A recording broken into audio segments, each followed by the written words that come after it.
Kebakaran melanda gudang sebuah pabrik tekstil di Desa Purwosuman, Kecamatan Masaran, Sragen.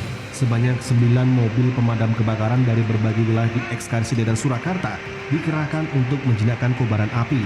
Hingga tengah malam, petugas masih berupaya melakukan pemadaman. Proses pemadaman terkendala banyaknya material mudah terbakar serta sumber air yang terbilang jauh.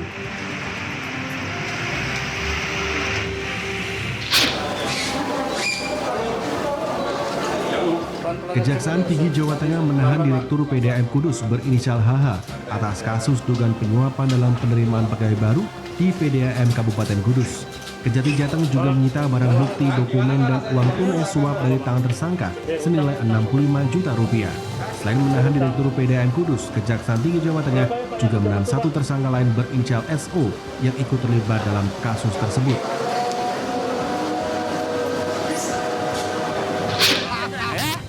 Ini menunjukkan bahwa saya rontok rambutnya mikir masalah hukum di Indonesia.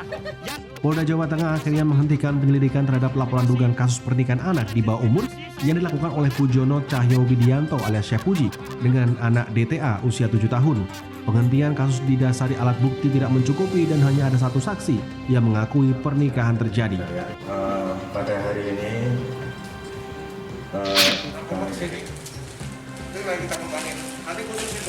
Satreskrim Polres Semarang meringkus 4 warga Desa Kebumen, Kecamatan Banyubiru, Kabupaten Semarang. Keempat tersangka ini diduga bermain judi kartu dengan taruhan hingga puluhan ribu rupiah. Dari para tersangka, polisi berhasil mengamankan barang bukti 1 lembar alas plastik untuk alas duduk saat main judi, 1 set kartu remi, dan uang sebesar 1,760 ribu rupiah. Keempat tersangka dijerat dengan pasal 303 KUHP dengan ancaman hukuman 4 tahun penjara.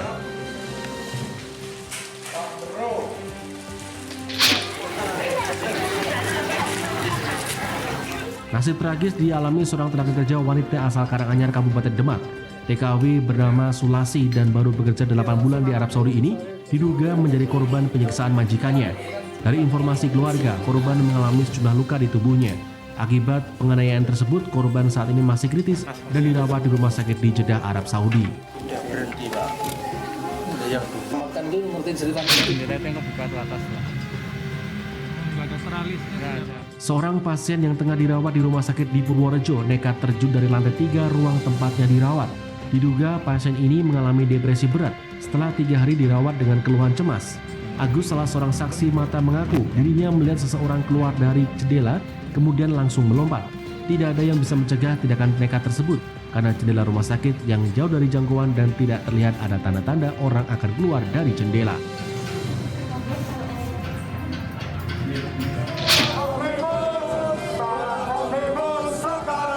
Ratusan mahasiswa dari berbagai perguruan tinggi di daerah istimewa Yogyakarta Kamis siang menggelar aksi demo di Pertigaan Gejayan atau Pertigaan Kolombo, Depok, Sleman.